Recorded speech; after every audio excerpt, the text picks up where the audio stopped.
여러분, 세상에서 가장 힘든 것 중에 하나는 뭐냐면 인간관계입니다. 정말 모든 것을 다 외워버리고 모든 것을 막 발명해내는 엄청난 천재나 또 큰 일을 이룬 위대한 사람이라 할지라도, 그런 영웅들이라 할지라도 인간관계에서는 쩔쩔매게 돼 있습니다. 그렇죠? 누구든지 다 사랑하는 사람 앞에서는 다 긴장하게 돼 있고 가슴 졸이게 돼 있고, 그리고 또 깨어져 버린 관계, 이것을 다시 회복시키는 것은 쉬운 것이 아닙니다. 특히나 가까운 가족이나 친구 관계가 깨져버린 경우에는 정말 곤혹스럽기 이를 데 없습니다. 여러분, 아무리 관계가 악화되었다 할지라도 그냥 원수 관계, 그냥 안 보면 되는 관계, 뭐 이런 관계는요, 그냥 안 보면 돼요. 그러면 덜 생각나고 또 시간이 지나면 잊혀지기도 해요. 그런데 가족은 안 볼 수가 없잖아요. 가족은 외면하기가 쉽지가 않잖아요. 외면한다고 또 외면해지는 것도 아니거든요. 그래서 참 알고 보면 인간관계만큼 세상에 어려운 게 없는 것 같습니다. 다른 일들은 돈으로 해결하고 내 능력으로 해결하고 권력으로 해결하고 뭐 이렇게 되는데, 인간관계는 돈으로도 채 안 돼요. 물론 돈이 있으면 도우면 돼요. 이벤트 하면 되거든요. 또 선물 사주면 조금 풀어지거든요. 그런데 그거 갖고도 안 되는 것들이 너무 많아요. 그게 인간관계라는 거죠. 그래서 참 우리가 사람과 사람 사이에 살아간다는 거 너무 어려운 것 같습니다. 특별히 5월은 가정의 달인데 가장 행복해야 될 가정이 깨어지고 있는 그런 시대에 우리가 살아가고 있습니다. 그래서 가정이 흔들리면, 가정이 깨어지면 세상에서 성공해도, 세상에서 이름을 날려도 사실은 불행하고 사실은 비참한 삶을 살 수밖에 없죠. 남보기에만 그럴듯하지 실제로는 행복한 삶이 아닌 것입니다. 오늘 성경은 나오미와 룻을 통해서 우리가 어떻게 그 가정이 깨어져 가고 있고, 그리고 또 어떻게 그 깨어지고 부수어진 가정을 회복하고 있는지를 우리에게 보여주고 있습니다. 어찌 보면 오늘 성경에 나오는 나오미와 룻은 더 이상 얼굴을 볼 필요도 없는 상황에 빠져 있었습니다. 그럼에도 불구하고 이 두 사람이 아름다운 이별로 끝내는 것이 아니라 한 걸음 더 나아가서 아름답고 숭고한 만남으로 더 이어져 가는 것을 보게 됩니다. 우리나라 조선시대를 생각한다면 그나마 수절을 한다느니 그런 생각도 들 수 있겠지만, 여러분, 중동 지방에는 그런 개념 자체가 없습니다. 결혼을 하면요, 남편과 아내에게 충실해야 되지만 사별을 했을 경우 남자든 여자든 아무 관계없이 재혼을 하는데 아무런 문제가 없었습니다. 아니, 재혼을 안 하는 게 더 이상할 정도죠. 우리나라는 조선시대 생각하면 여성들은 수절을 해야 된다고 생각을 했죠. 근데 그 남자들한테는 또 그걸 적용 안 시켰어요. 그렇죠? 남자들은 언제든지 결혼을 또 가능했어요. 아니, 언제든지가 문제가 아니고 아내가 사별을 하지 않았는데도 불구하고 2첩, 3첩, 4첩을 막 취하기도 하고. 참, 그러고 보면 우리나라는 남자, 여자 차별이 너무 심했죠. 여기 계신 여성들은 조선시대에 태어나지 않는 것만으로도 사실 감사할 일 중에 하나입니다. 지금 태어난 게 참 감사하죠. 어쨌든 오늘 성경 통해서 이 깨어져버린 인간관계, 깨어져버린 이 사람과 사람과의 관계, 이걸 어떻게 우리가 회복시켜야 될지를 오늘 성경에 보여주고 있는데, 사랑하는 성도 여러분, 우리가 깨어지고 흔들려가는 이 시대에서 우리가 나오미와 룻처럼 그렇게 아름다운 관계를 만들어가는 우리 모두가 되어지기를 주의 이름으로 축원합니다. 나오미와 룻과 같은 아름다운 관계를 만들어 가려면 어떻게 해야 됩니까? 참된 지혜를 배워야 되는데, 먼저는 첫 번째로는 나오미의 지혜를 배워야 아름다운 관계를, 아름다운 가정을, 아름다운 관계를 만들어갈 수 있다는 것입니다. 여러분, 관계라는 것은 일방적일 수가 없어요. 관계라는 건 상대방이 있다는 겁니다.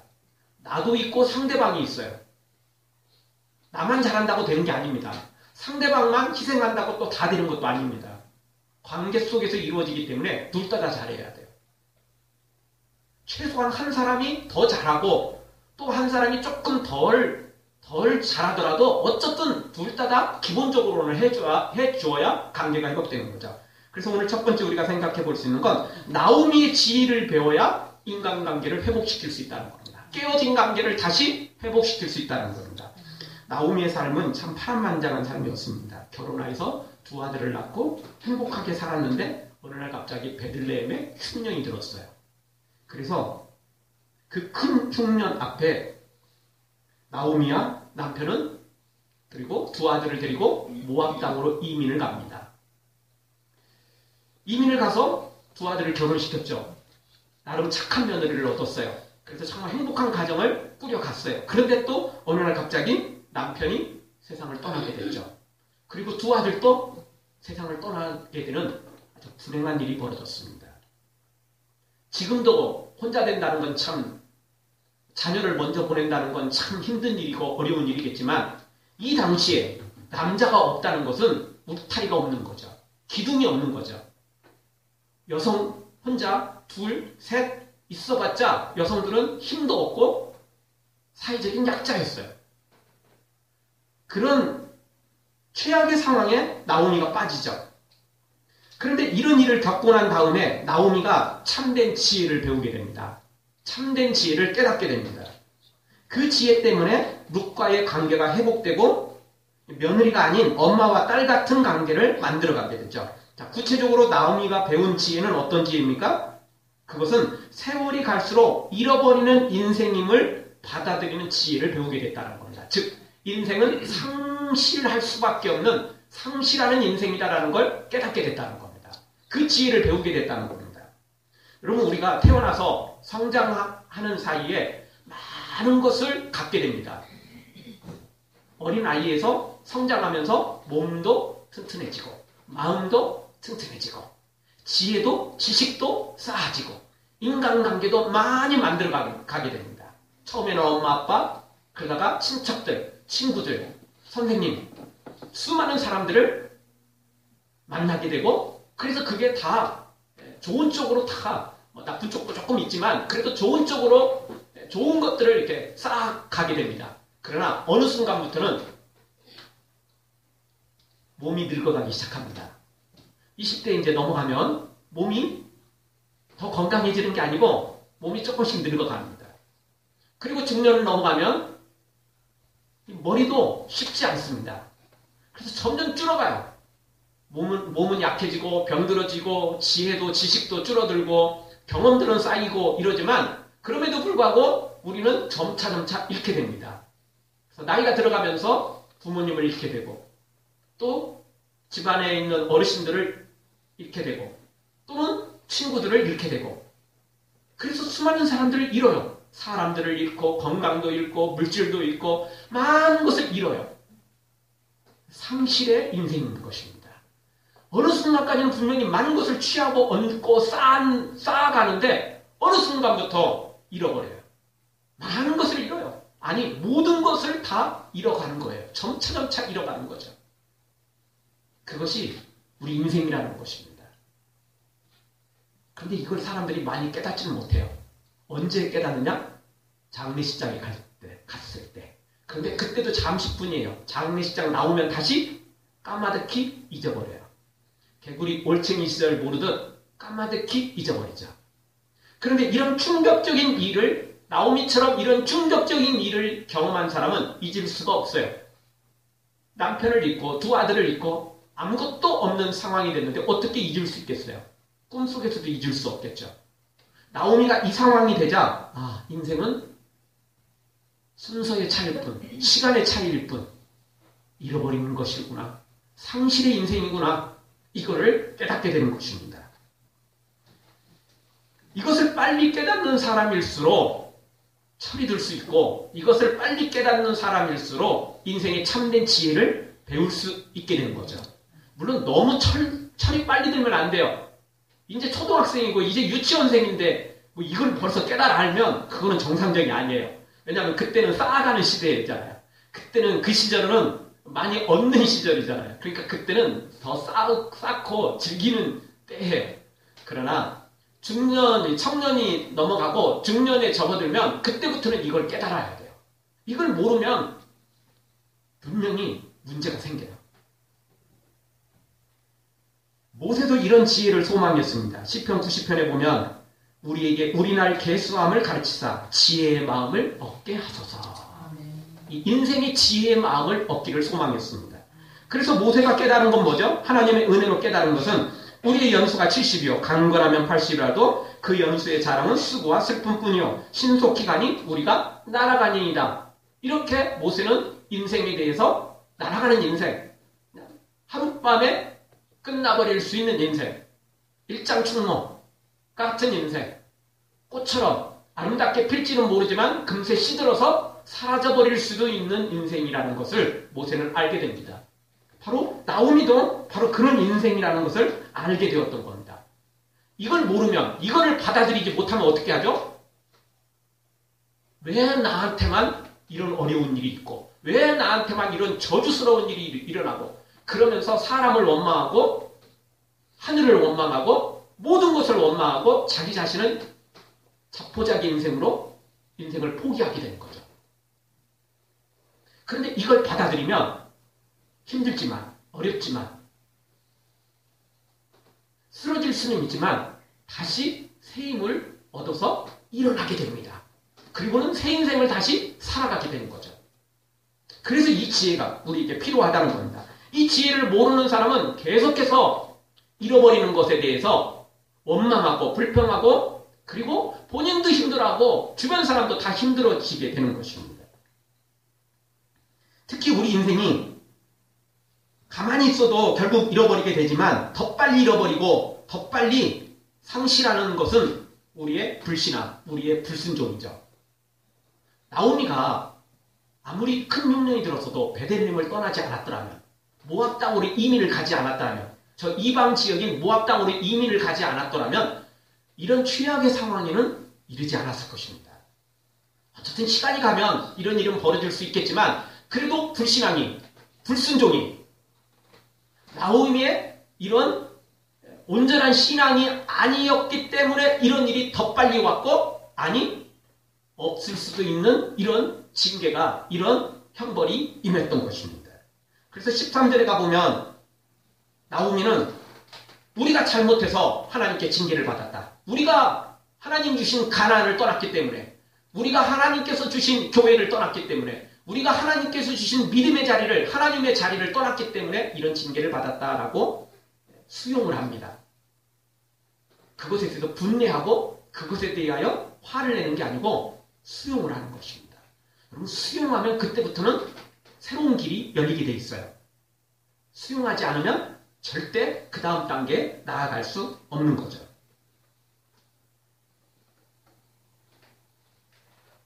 이것을 수용하지 않는 사람은 결국 화를 내고 인생을 자포자기 하며 더 많은 것을 잃게 되는 것입니다.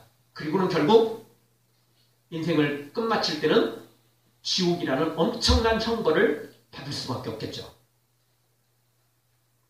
그러나 예수님 안에서 살기만 하면 세상의 것, 육적인 것은 혹 잃어버릴지 모르지만 영적인 것은 얻게 되는 기적이 일어나기 시작합니다.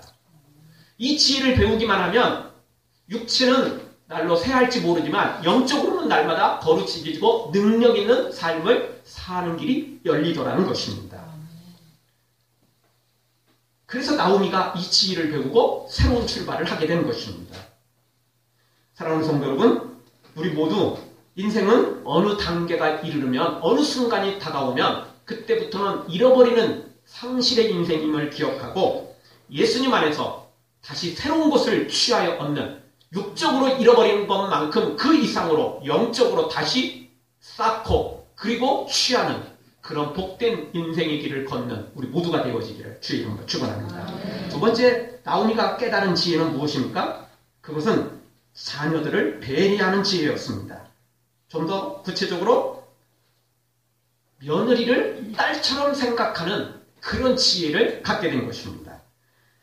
나오미가 이 상실의 인생을 깨닫게 되자 이 며느리들이 더 귀하게 여겨졌어요. 아니, 그 며느리들이 더 불쌍히 여겨 보이고 더 긍휼히 여겨 보였어요. 이 며느리들이 정말 귀한 사람들이었는데 이게 자기 며느리가 되면서 두 아들이 죽어버린 거죠. 근데 며느리 때문에 두 아들이 죽은 게 아니에요. 결국은 나오미와 그 남편이 모압 땅으로 이민을 오지 않았더라면 이 두 아들이 안 죽을 수도 있었어요. 물론 결과론적인 거지만 안 죽을 수도 있었어요. 뭐 당연히 이민을 안 왔으면 두 며느리도 안 만났겠죠. 어쨌든 나오미 입장에서는 지금 무슨 생각을 하냐면 두 아들이 죽고 남편이 죽은 것은 우리가 불신앙으로 불순종을 했기 때문이다. 하나님을 떠났기 때문이다. 이렇게 생각을 했던 겁니다. 그리고 사실 그게 맞고요.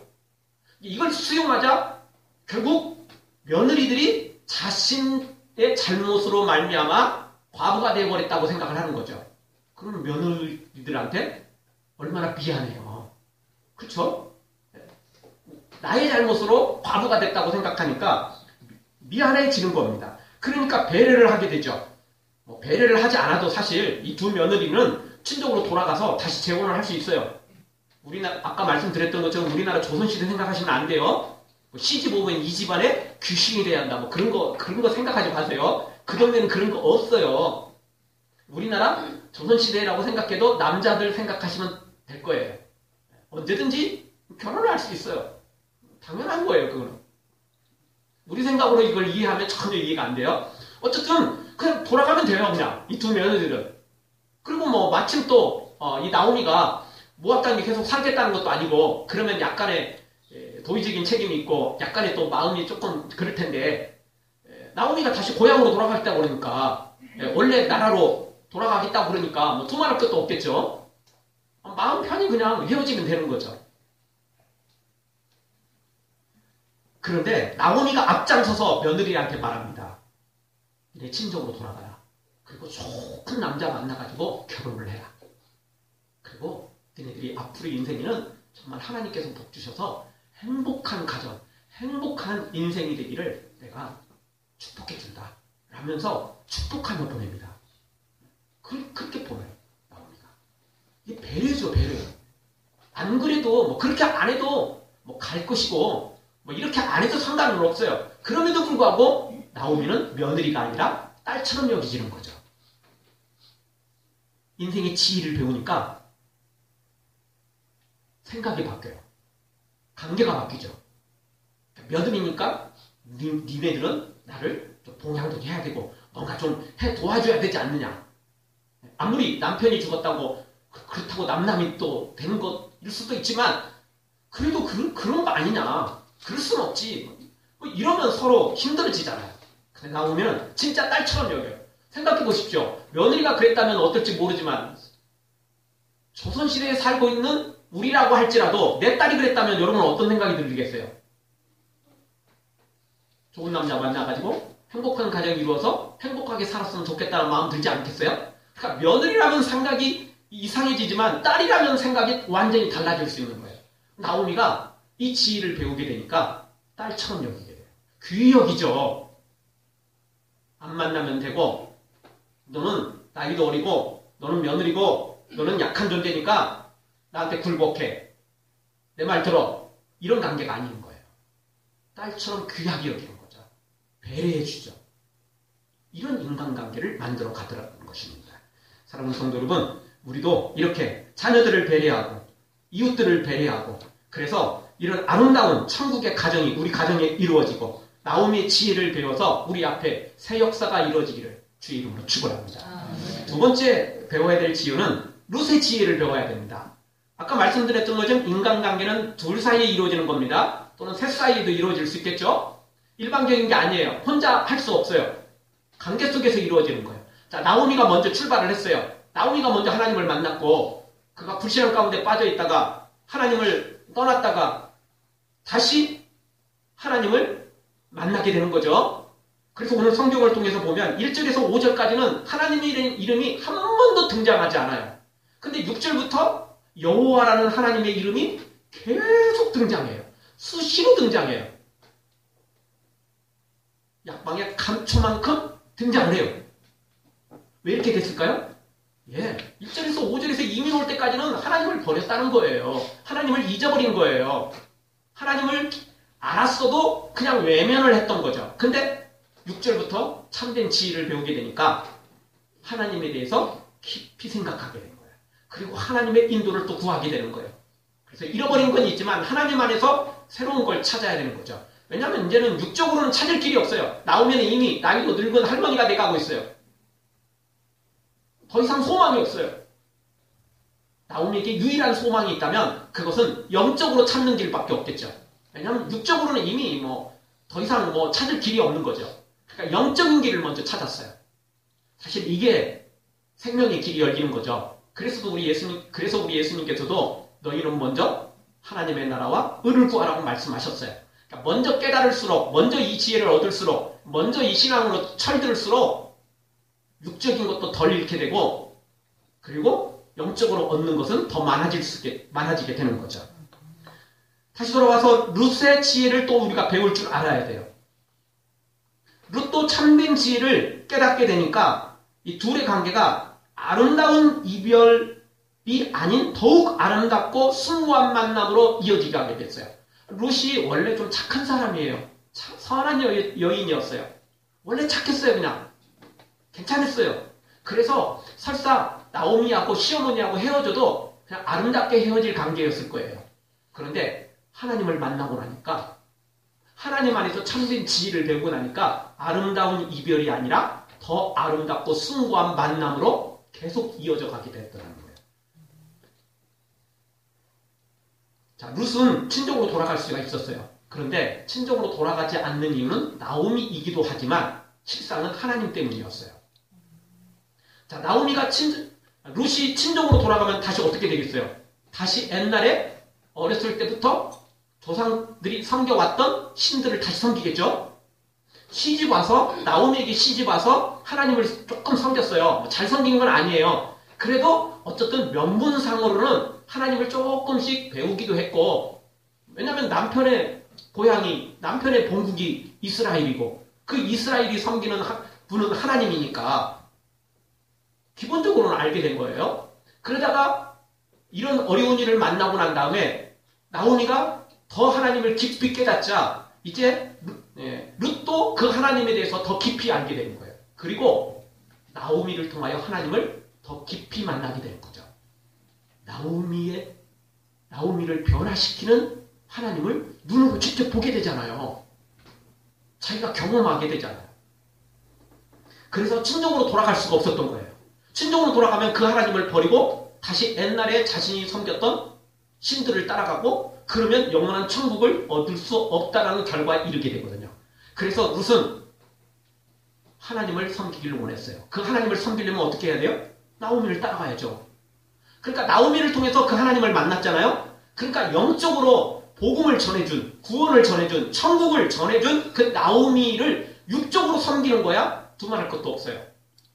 신약 성경에 보면, 사도행전에 보면 예루살렘에 큰 흉년이 들었을 때 이방에 있는 교회들이, 이방 지역에 있었던 교회들이 헌금을 해서, 연보를 해서 예루살렘 교회에 돕잖아요. 왜 돕죠? 예루살렘 교회에서 영적으로 큰 도움을 받았잖아요. 구원을 얻었잖아요. 예루살렘 교회에서 선교사를 파송하고 믿음의 사도들이, 하나님의 사람들이 다 하나님이 주신 거지만 그래도 예루살렘에서 출발했던 그 복음을 자기들이 듣게 된 거잖아요. 그래서 자기들도 힘들지만 더 힘들고 어려운 예루살렘 교회 성도들을 연보를 해서 돕게 되는 거죠. 영적으로 받았으니까 육적으로 돕는 것은 너무 당연하다고 생각해요. 룻도 똑같은 생각이죠. 나오미를 통해서 하나님을 만났으니까 내가 육적으로 돕는 것은 그거는 너무 당연한 거고, 영적으로 얻은 축복을 생각하면 육적으로 조금 희생하고 돕는 것은 아무것도 아니라고 생각을 했던 거죠. 그래서 이렇게 룻이 나오미를 끝까지 섬기기로 결정을 내리는 걸 봅니다. 자, 구체적으로 룻의 지혜는 어떤 지혜입니까? 먼저 늙은 시어머니를 봉양하기로 결정합니다. 남편이 죽었으니까 사실상 끝난 관계나 다름없어요. 그리고 나오미도 친정으로 돌아가라는 말을 했기 때문에 그냥 마음에 부담감 없이 친정으로 돌아가면 되는 거예요. 그럼에도 불구하고 아까 말씀드렸던 것처럼 룻은 영적으로 하나님을 전해준 하나님을 만나게 한 나오미를 외면하고 싶지 않았던 거예요. 신약 식으로 이해를 한다면 룻은 이것이 자기에게 주어진 십자가라고 생각을 했던 거죠. 예수님 뭐라고 말씀하셨어요? 누구든지 나를 따라오려는 자기를 부인하고 자기 십자가를 지라고 하셨어요. 내 십자가를 지고 따라가야지 내 십자가를 버리고 따라가는 사람은 천국에 이를 수가 없어요. 예수님의 제자가 될 수 없어요. 룻 입장은 지금 이걸 버리고 친정으로 가서 나 끝까지 하나님 믿어야지 불가능해요. 지금 시절이라면 뭐 가능할 수도 있겠지만 그 시절에는 부모님을 따라가야 되는 시절이고 어쨌든 남편이 죽으면 상관없지만 남편이 살아있을 때는 또 남편을 따라가던 시절이었어요. 그러니 친정으로 돌아가면 하나님을 계속 섬기는 것은 쉽지가 않아요. 아니 불가능한 일이죠. 그래서 나오미를 따라가려는데 또 문제가 하나 있어요. 그 늙은 시어머니를 봉양을 해야 되는 거예요. 과부가 된 자기 혼자 살아가는 것도 쉽지 않은데 혹이 하나 딸려있는데 이게 쉬운 결정이겠어요? 그럼에도 불구하고 룻은 결정을 합니다. 아, 이거는 하나님께서 주신 나에게 주신 십자가다. 하나님이 주셨으니까 하나님이 능히 이 십자가도 잘 지도록 그리고 내 갈 길을 하나님이 인도해 주실 것이다. 확신을 갖게 된 거죠. 그리고 그 믿음으로 결정을 하는 것입니다. 그렇습니다. 믿음의 사람은 이렇게 결정을 하는 것입니다. 죽어도 손해는 안 보려고 하고 죽어도 그냥 편하게만 살겠다고 하는 사람은 절대 예수님 따라갈 수 없고 믿음 생활할 수 없어요. 이런 사람은 믿음 생활을 해도 교회는 다니겠지만 자기 십자가는 지지 않는 거죠. 그러면 예수님의 제자가 될 수 없어요. 그러면 천국은 자기 것이 아니에요. 자기도 자기 거 누리고 살아갔는데 어떻게 천국을 소유할 수 있겠어요? 천국은 감추어진 보화인데 내 것을 팔아서 그것을 사야만 내 것으로 만들 수가 있는 거예요. 구경한다고 내 것이 되는 건 아니죠. 천국은 구경해서 되는 거 아니에요. 내 모든 것을 투자해서 내 것으로 사야 돼요. 만들어야 돼요. 그래서 천국은 침노하는 자의 것이라고 말씀했잖아요. 칼 들고 침노하는 게 아니에요. 믿음으로 침노하는 거죠. 내 인생을 투자하고 침노하는 거죠. 하나님께서 가져가라고 말씀을 하신 거예요. 대신 아무나 가져갈 수가 없어요. 자기 인생을 내려놓고 하나님께 다 맡기는 사람. 올인해야만 천국을 온전히 소유할 수 있는 거죠. 사랑하는 성도 여러분, 우리도 이렇게 하나님을 제대로 만나고 부모님께 효를 행하고 이웃에게 사랑을 베푸는 예수님을 닮은 복된 성도들로 세워지기를 주의 이름으로 축원합니다. 두 번째 룻의 지혜는 어떤 지혜입니까? 선한 일을 포기하지 않고 끝까지 전진했다는 것입니다.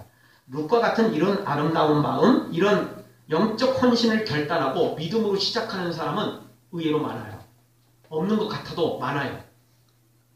우리 한국 교회도 뭐 힘들다고 그러고 어렵다고 그래도 그래도 몇백만 명이 교회를 다니고 있어요. 오늘 이 주일 이 시간에 교회마다 곳곳에 여전히 그냥 놀러 다니는 사람, 집안에서 노는 사람, 교회 안 다니는 사람이 더 많지만 그럼에도 불구하고 오늘 이 시간도 우리 한국 교회에 수백만 명이 교회에 와서 다 예배하고 있어요. 그렇게 또 출발하고 있죠. 그런데 문제는 뭐냐면 이런 결단이 오래가지 못한다는 단점들이 많다는 겁니다. 결단을 했는데 출발은 했는데 끝까지 가지 못하는 사람들이 너무 많다는 겁니다. 하다가 포기해버리고 가다가 넘어져버리는 사람들이 많다는 겁니다. 그래서 성경 갈라디아서 6장 9절은 우리가 선을 행하되 낙심하지 말지니 피곤하지 아니하면 때가 이름에 거두리라. 지난주에 생각해보던 말씀처럼 인내해야만 얻을 수 있어요. 인내하지 않으면 우리의 영혼을, 우리의 구원을 이룰 수 없는 거죠. 룻처럼 이렇게 선한 결단을 하지만 룻처럼 이렇게 하나님을 잘 섬기기로 그리고 순종의 삶을 살기로 결단하지만 끝까지 가지 못하는 사람들이 너무 많아요. 작심삼일로 끝내는 사람들이 많다는 겁니다. 하다가 포기하는 사람이 너무 많다는 거예요. 하다가 흉내만 내는 사람이 많다는 거죠. 14절에 보면 나오미의 강건에 의해서 또 다른 며느리인 한 명인 오르바는 친정으로 돌아갑니다. 그렇지만 룻은 노지부동입니다. 아무리 나오미가 돌아가라고 말하고 강건을 하는데도 불구하고 나는 끝까지 하나님 섬기겠습니다. 끝까지 어머니 따라가겠습니다. 이렇게 결단을 내리죠. 그리고 포기하지 않아요. 그냥 자루나무나 치치지 않죠. 쟁기를 잡고 뒤를 돌아보지 않죠. 그냥 그것이 하나님의 뜻이라고 딱 생각을 했기 때문에 끝까지 가는 것입니다. 그렇습니다. 여러분 우리가 하나님의 뜻이라고 생각했다면 그것이 믿음의 결단이라면 절대 멈추면 안 돼요. 뒤돌아서면 안 돼요. 좌로나 우로나 흔들리면 안 돼요. 하나님의 뜻이라면 어떤 어려운 일이 있어도 밀고 가야죠. 어떤 유혹이 있어도 흔들리지 말아야죠. 주여 이 몸 바쳐 주의 일을 하렵니다. 아무리 어려워서 괴로움 당해도 주님 한 분만으로 만족하게 하옵소서. 주님 사랑 크시니 주를 따르오니 주님으로 만족해 하여 주소서. 주님 한 분 바라보고 그게 믿음의 결단이었다면, 선한 것이라면, 주님이 원하시는 거라면 흔들리면 안 됩니다. 주저하면 안 된다는 겁니다. 포기하면 안 돼요. 넘어지면 안 됩니다. 아니 넘어져도 다시 일어나야 되는 것입니다.